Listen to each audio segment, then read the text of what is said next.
Y nos vamos a Mendoza con Nuevo Horizonte.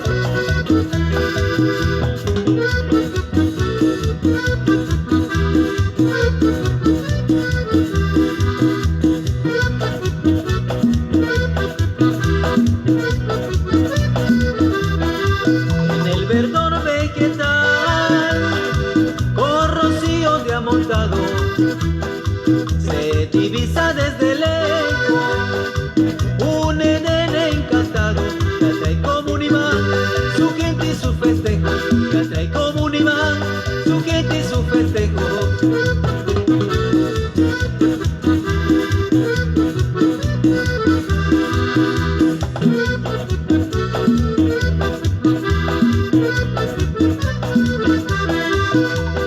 Digna eres de competir sin ser famosa ni ocultada.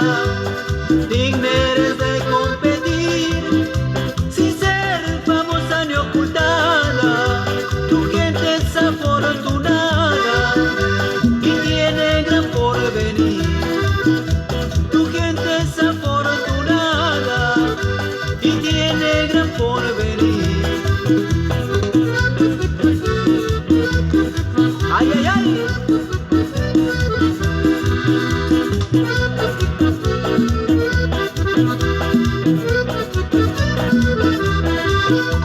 Rodríguez de Mendoza, tu fundador, que puso su propio nombre con honor y con toda admiración.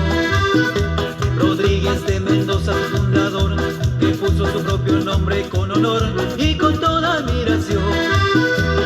Y si quisiera elegir dónde volver a nacer, y si quisieran elegir dónde volver a nacer, quería hacerlo siempre en mi Amazonas, señores. Quería hacerlo siempre en mi Mendoza, señores.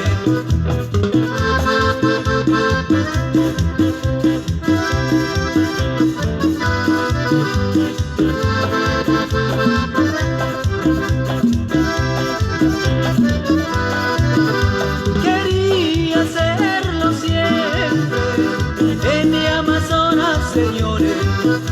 Quería hacerlo siempre en mi Mendoza, señores. Como llora ese acordeón, Saulito Torrejón.